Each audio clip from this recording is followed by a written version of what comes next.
There's a belief that to have positive career progression, you need to occasionally move organisations.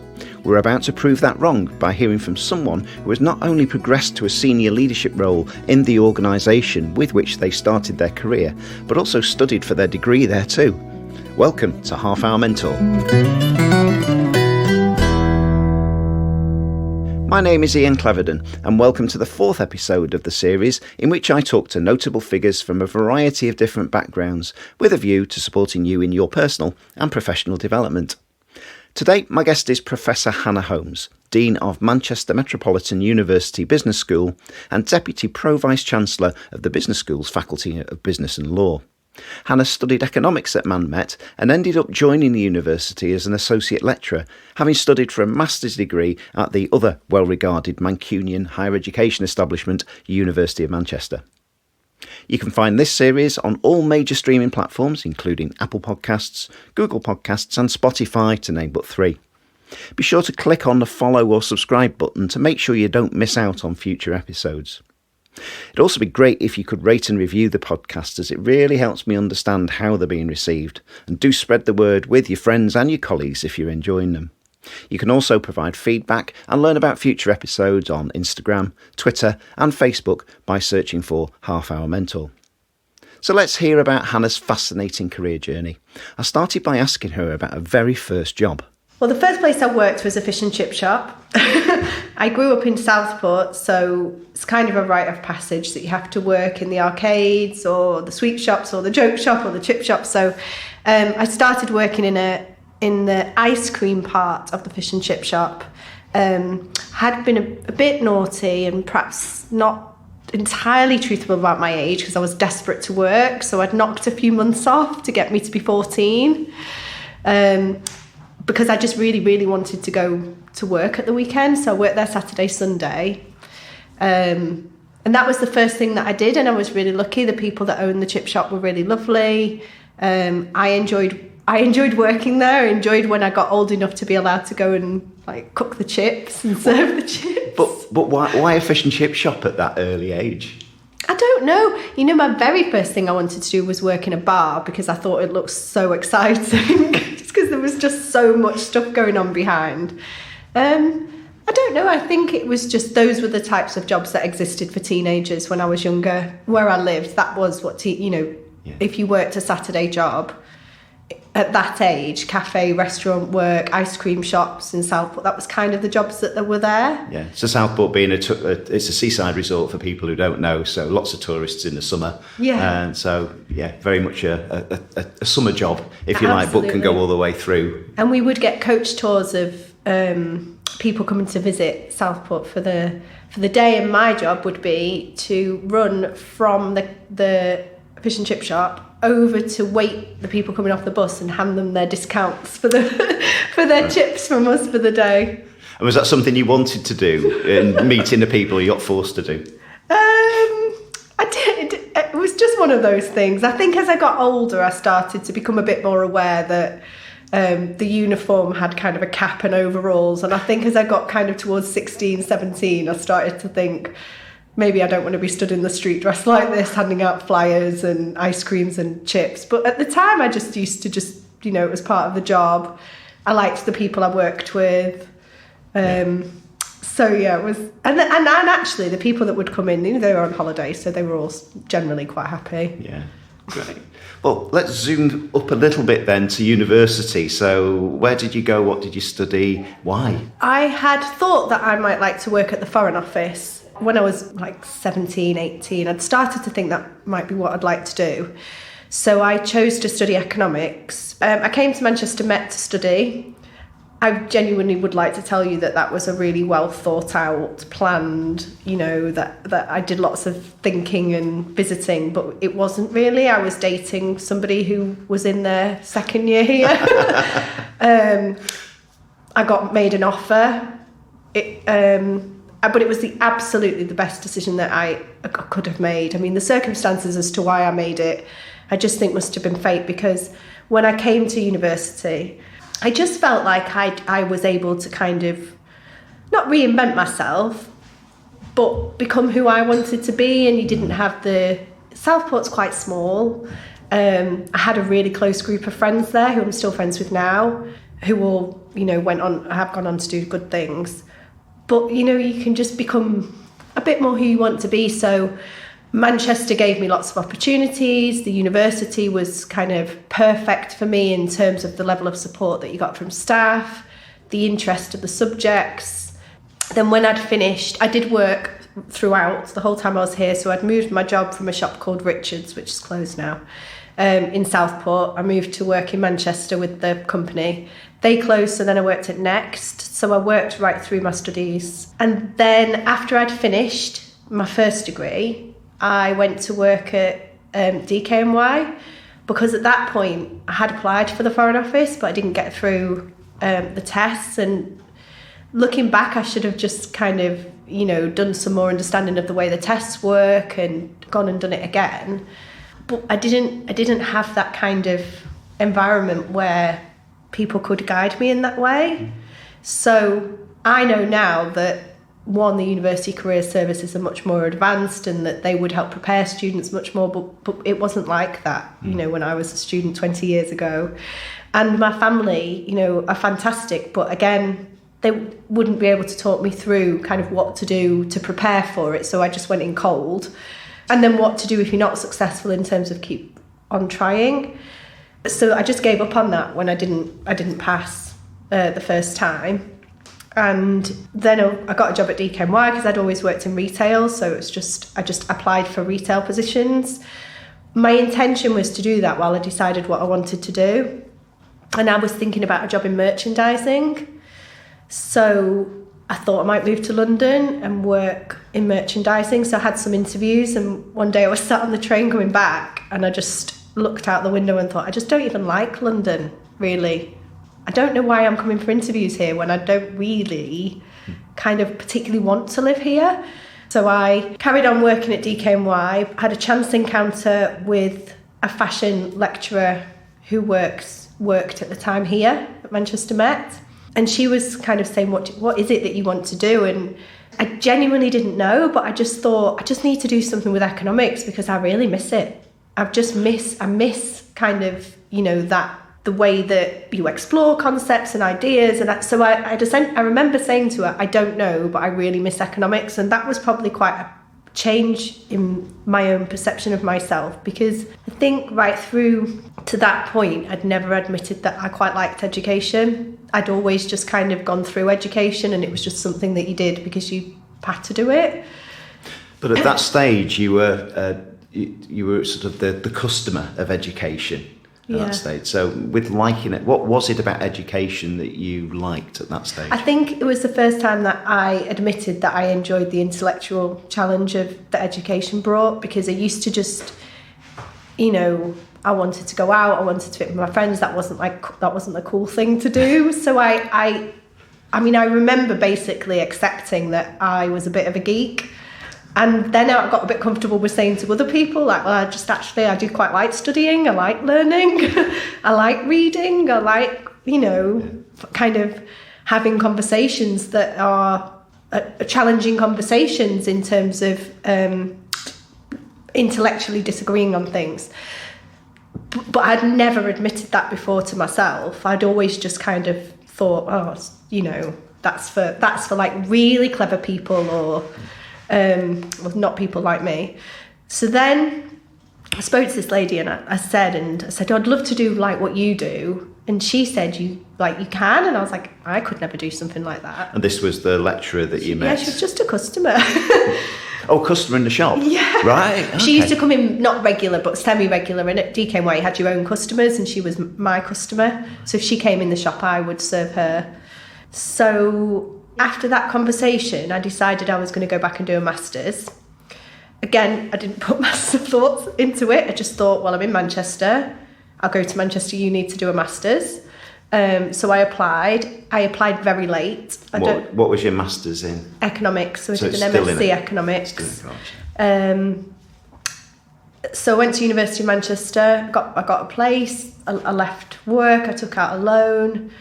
That was really hard. My master's was difficult. I'd done a BA and I'd gone on to do an MSc. And as I say, hadn't properly researched. So the level of quantitative demands in the MSc was different to my BA. But anyway, I passed it. I did well in some of my units. I got the highest grades on the course, not the quants ones, but things like political economy and financial economics. I did really, really well in them, and in my dissertation, and I made some great friends on that course.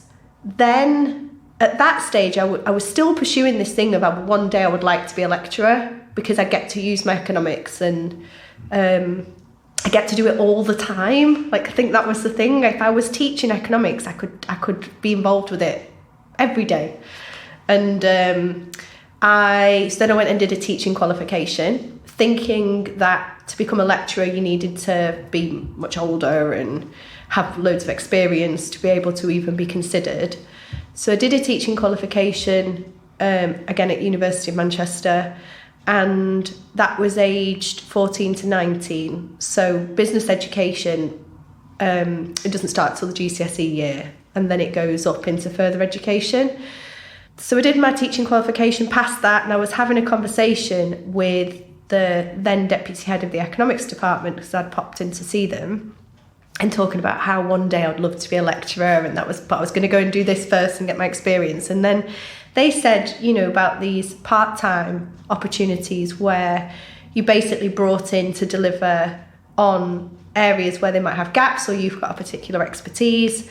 So associate lecturers is what they're known as, and it gives you a chance to gain some experience, but you're not fully employed as on a kind of full contract. And was this at the time that you were doing your teacher training? They offered it me while I was doing my teacher training. Yeah. So I had an interview. So by the time I'd finished my teacher training, I knew that I was going to start in September. Then I went away for a few months travelling, and when I came back, the amount of work they were asking me to do had increased.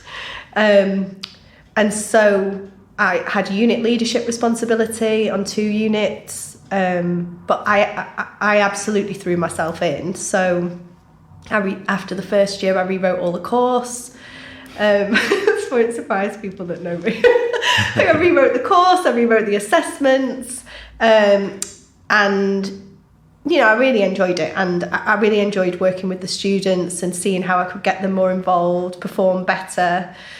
One of the courses I taught on was foundation year, and that was one of the best things that the then head of department did. So he purposefully put me on a unit where the teaching was outside of the department as well as inside, so I was exposed to more people.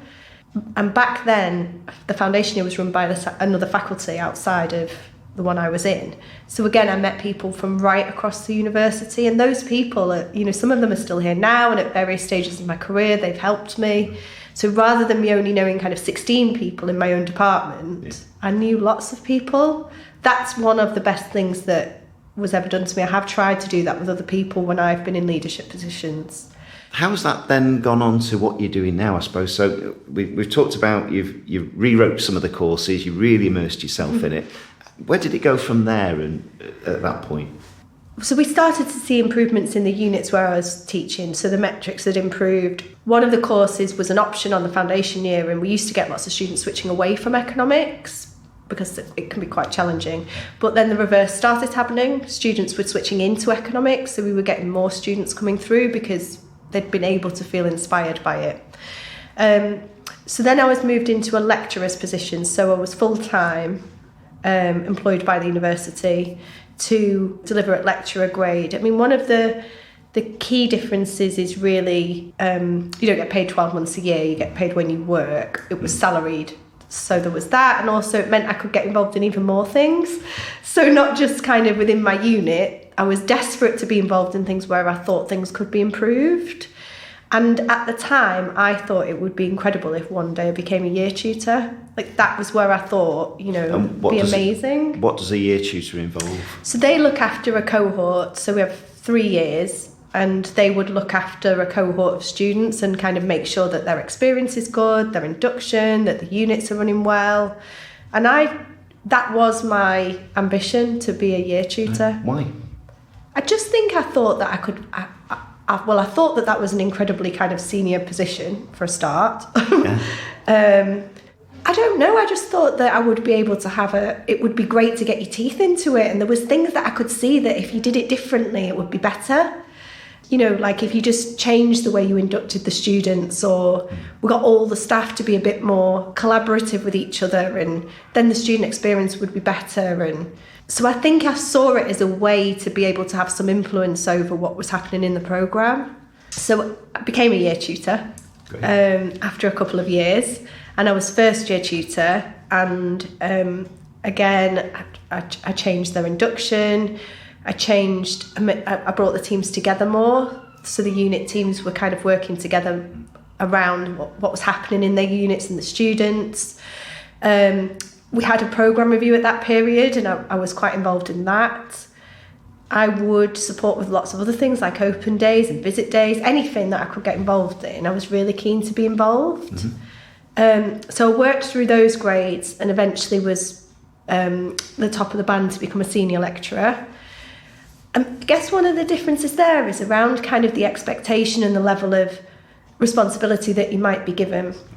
And during that period as well, I'd done my PhD. So I started my PhD when I was a lecturer. It took a while. I finished it though. It took 6 years part-time. And so I had my PhD as well. And I did take a bit of a gamble when I was doing my PhD, a little bit, because I could have taken a step back from the amount of things I was getting involved in to focus on doing my PhD quicker. One, I couldn't help myself. Like, I just can't help kind of wanting to be involved in things and wanting to feel like I'm contributing. And so it was a challenge for me to just kind of ignore things that I would see that I'd think, oh, I'd really love to be involved in that, and say no, and hard to say no. But also I thought, if I can manage to juggle the two things and do my PhD in an acceptable time, part-time, whilst also building up my experience, and at the end I could be in quite a strong position because I would have good experience at work and also my PhD. And that could have gone really badly wrong, because if I hadn't done my PhD as a consequence of the things I was taking on, then that would have been terrible. What's happened more recently in terms of your development from that and the role that you're doing now? So my role now is Dean of Business School and Deputy Faculty Pro Vice Chancellor. So Deputy Pro Vice Chancellor for Business and Law. It's essentially quite an operational role, supporting the Pro Vice Chancellor for the faculty to enable his vision, which we do, collectively work on, both me and him, and also the wider faculty executive group and others in the faculty through consultations and so on. But essentially a lot of my role is enabling that strategy through making sure we've got the right resources, people are doing the right things, that our teams are working effectively. So I'll focus around development. I do try to focus around kind of the feel of the place. So, do people feel valued? Are we recognising and celebrating people? And then the business school is triple accredited. So we have AATSB, Equus and Amber, which recognise the quality of the organisation, but they're like huge audits. And that's a great accolade to have as well. It is a great accolade. Yeah. So we're one of only 22 in the UK and around 120 globally. However, it's a lot of work. And it's a really meaningful work in the sense that it really makes you interrogate absolutely everything you do and make sure that it genuinely is very, very good. But there's a lot of work involved in that. So again, in my dean's role, that's kind of one of the key things that I have responsibility for the business school. It's interesting you say it's operational role that you do, but it feels from your description it's quite cultural as well. Yeah, so I think I do think that that's just because that's the way I think I operate. So when I lead our faculty operations group, we will be thinking about, well, this is what we need to do, but what's that going to feel like in reality? What's that going to look like? And where we're aware that it's not going to be great, what we're going to do about that? Can we tweak it a bit? Or do we need to have some honest conversations to say, this is going to not be the 100% ideal we would like, but these are the reasons we're doing it. I've introduced an Equality, Diversity and Inclusion Committee, which to to make sure that we're embedding the university principles in the faculty, but also recognising our own kind of diversity and celebrating that. So currently we've got a strong imbalance between the number of female professors and male professors. We don't have good representation in our leadership teams from diverse groups. So I'm really keen that we make sure we address those things, because they are really important to me, that the organisation I work in has those types of values, and that they're, you know, that they can be seen in not just words, that actually people look, that we are reflective of what we're saying. Some listeners to this podcast will be thinking, you went to Manchester Met, you did your degree there, and you've carried on working for the same organisation that you studied at all this time. What's attracted you to work for the same organisation, would you say? Because a lot will be listening to this, perhaps thinking, I'm working for a particular company, I need a change, I need to move. Some of the guests that I've had on the podcast have worked for many different organisations. So what is it that's attracted you to stay with the same organisation? Well, I haven't done the same job for more than 4 years at a time. I've worked here since 2005. You know, as an associate lecturer for 2 years, lecturer for 5 years, senior lecturer for 5 years. And then within those, I did lots of different things. So I took on different units. I was a year tutor. That makes your day different, the sorts of things you deal with. I was a head of programmes for economics, then a professional and commercial, then deputy head, then head. And now I have this role. So actually, I feel as if I've changed my job a lot, and some of the roles are really different. So even at the same, I took a sideways step purposefully. I'd been programme leader for economics for 4 years. I genuinely felt like I'd made that programme everything I wanted it to be. By staying in that role, I was going to start to be detrimental to the students and the staff, because that's how I thought the programme should be. And it needed someone else to come in with fresh eyes and see the problems, which is what I had been able to do when I went in. You know, I'd come in and said, well, I'm going to put my mark on this. Wow, I think we could do better. But I think after a period of time, once you've been able to implement your vision, actually, you should move on. So I took a professional and commercial programmes role, which I had to convince my head of department to let me do it, because of course the metrics are strong, people don't want you to move. But I wanted to do something else, and that was the best change, because although it was the same grade, so there was no kind of promotional aspects involved in it, I met a whole set of different teams that I'd never worked with before. We had lots of variations on the programmes, which we didn't have on standard undergraduates. So I learned lots of different things about the workings of the university, and all of that knowledge of doing these different roles that I've done have exposed me to things that in the next role have made me more competent, because I understand the details. I do sometimes think, will it be looked on not very favourably that I've stayed at the university for a long time? But it can be quite hard to get promoted internally, because there's nowhere to hide. You can't pretend at all. You can't make a claim. Your reputation precedes itself, doesn't it? Yeah. When I had my interview for this job, there was nothing I couldn't overclaim, because everybody knew. So it's quite difficult to get promoted internally. So I kind of think, well, maybe that would, if I did ever decide to look for an external position, maybe that would count in my favour. But I also think, to be competent in your role, then actually the experience you get from staying somewhere is helpful. And to be honest, I love working here. I genuinely think I'm very well supported. I've had loads of opportunities. My family live nearby. My husband's work's nearby. There's no driver for me to leave, because I feel as if all of the things that are important to me are more than satisfied. So I'd only be moving for the sake of it. There's been times when I've been unhappy, and I've struggled, and when I've had poor leadership of me sometimes, but things change. Other people move on, and periods that you think, I'm not really enjoying it at the moment, they come to an end. Yeah. And then it gets better, and you go through these waves. And so sometimes it's just being true to yourself. I keep my head down. I keep trying to do my work. I try to stay out of politics of stuff. Again, difficult when you've been here a long time. That's right. There are very few people who would say that they've never had any issues in a role. And I think what you're saying there is that that there's lots of opportunities within a large organisation, and is to look for those, because sometimes the easy option is to think I'll move elsewhere. The grass is always greener on the other side, isn't it? There's always that saying there. So, but if you're happy and you can see opportunities, it's a really good thing to go for. I have been very fortunate. There is some luck, I think, in career. So when I went on maternity leave, there was a restructure. That restructure meant that the role I was doing, where I said I was professional commercial programs leader, that role disappeared. Because they introduced kind of a consistent structure, and the department I was in was the only one that had that role. So it went, and I became deputy head. So had that restructure not happened, I wouldn't have been moved into the deputy head position potentially. And then had they appointed externally, I didn't apply for the head of department job internally or externally.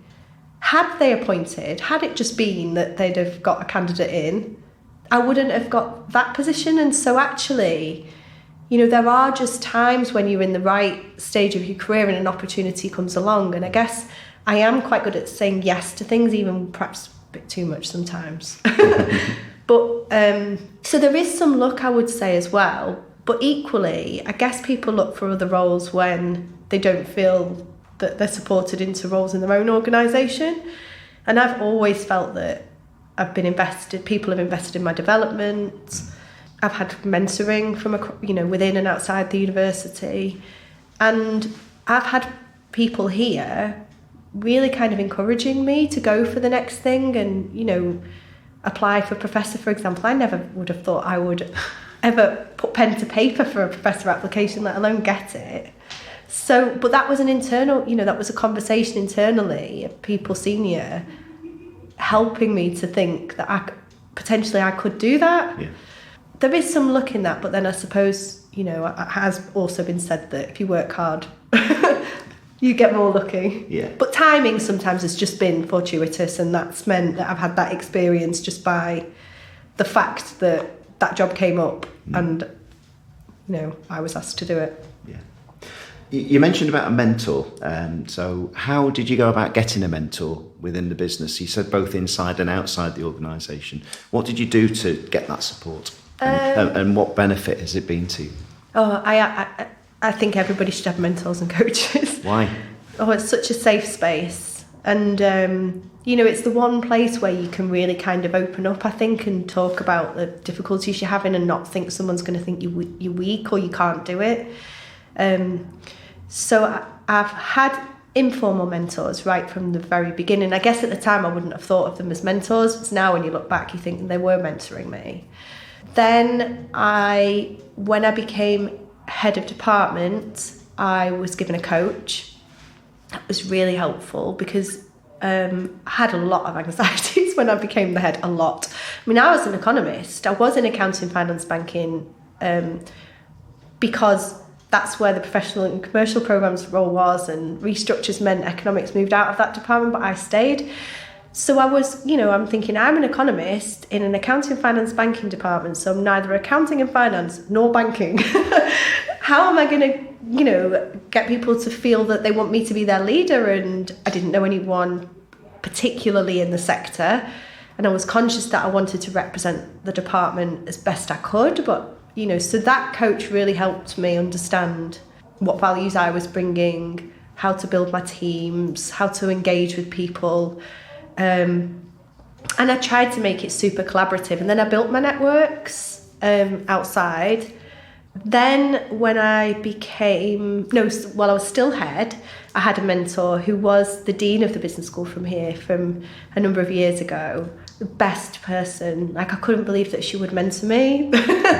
And she's just the most enthusiastic, positive, supportive. She really, made me believe in myself as a head. And she helped me start to ask for things and be a bit more confident about talking up the department and asking for money for things, which I was really bad at. we would try and do things within the envelope that we had, and maybe that's the economist in me, as efficiently as possible. But she would help me get used to asking for more staffing and competing against other departments for resource. So then we started to bring in many more staff, and we started to spend money on initiatives, on the educational initiatives, because I was able to get the confidence to start putting business cases forward and defend them without worrying that people would think it was greedy. Like, I used to think it would be perceived badly if I was asking for things, which is really naive when I look back, but that was my mindset. But then I've had informal people. So the best advice I ever had off a mentor was to create some space for myself when I needed it. And some of that is about being honest about the fact that I needed space. So when I was, my daughter Millie is conceived through IVF or ICSI. That is a really difficult thing to go through, and you have quite a lot of appointments at very short notice, and it can give the impression that you're either very disengaged with work because you're suddenly a bit flaky, or you're looking for a job somewhere else, or that you're poorly. People, because you suddenly behaviour shifts. I was always at work and, super committed, all these things. And so then that would worry me. People are going to start thinking either I'm sick or I don't care anymore or I'm looking for another job. And so the best advice that I had for me, and this wouldn't be right for everybody going through anything, but was basically to tell some people that that's what was happening, and then that would create, they wouldn't ask questions and they wouldn't make assumptions, and they would just know, but they would, also leave me alone. So for me and my husband, we both took that approach then, and it was really hugely helpful to me, because people didn't ask me things all the time, but also I knew they knew where I was. So when I needed to say, actually I can't come in tomorrow because I've got to go to an appointment, that was fine. There was no questions. So I think that advice of just telling some people when I need some space for my own personal things was really good. And I try and do that now. Just sometimes if I just need to be doing something that's perhaps in my private life, is just tell a couple of people that otherwise might start to ponder or wonder. And again, I guess you have to work in the right environment to be able to do that. That's really good advice.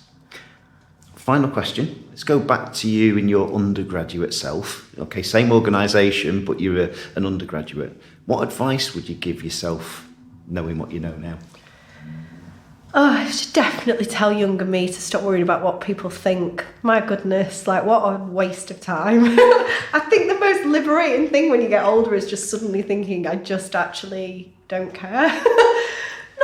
I do worry. I do make sure I'm nice to people. But I think ultimately, if I'm working hard academically back then or now in my job, I'm treating people the way I would like to be treated and considerate of them and trying to do my best, then actually if other people don't like me, but I feel I've done everything possible, I have to just not worry about that. But honestly, when I was younger, that would tear me apart. I worried so much about what people thought, which is I think why I wouldn't admit that I really enjoyed learning, because that wasn't what you did. You didn't like school. So that would be definite advice to me, to not worry about what people think. And then the other thing I think is kind of to back myself a bit more. I think I would play things down quite a lot. So, what I wanted to do or how much I understood about doing something, I'd not play dumb, because I didn't ever play dumb, but I think I wouldn't necessarily speak up when I knew answers or had suggestions on how things could be done, because I didn't want to kind of come across as being bossy or I don't know, I just always wanted to be the quiet one in the corner and just not really have attention to me, and not for people to not realise that kind of I would have ideas on how things could be done differently. So I kept quite quiet, and I think actually I could have contributed loads more at uni if I'd have just backed myself a little bit more and not worried what people thought, and had a bit more confidence. And haven't got any confidence now. Still got I still have people tell me all the time, which is why I do think mentors are so important about being confident. And I know from the outside people will think I'm hugely confident and they'll look at things that I've achieved. And I know that if I looked at another female who, was in my position, I would think that. But I don't know. I think we're all racked with self-doubt and concerns and I don't know what I'm going to do next and I'm going to get found out at some point.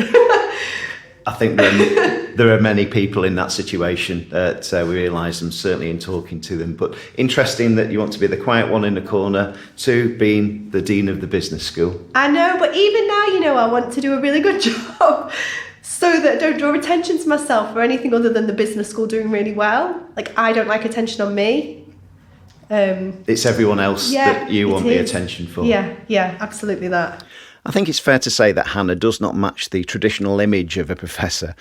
It was fascinating to learn about how you can establish a career in higher education and progress within it, not just within a teaching environment, but also within senior leadership roles. I also valued her honesty about how she dealt with those sensitive personal issues that most of us face when juggling a personal life with a working life. It was IVF in her case, if you remember. I found that particularly inspiring. Thanks to Hannah for her contribution to this series. And if you've enjoyed this episode, please do subscribe wherever you get your pods from. You can leave feedback about the episode in various social media channels by searching for Half Hour Mentor. Links to Hannah's LinkedIn profile and to the business school itself can be found in the show notes. My thanks go to Manchester Metropolitan University Business School for sponsoring this series and allowing the episodes to be ad-free. Thanks for joining us, and until next time, bye for now.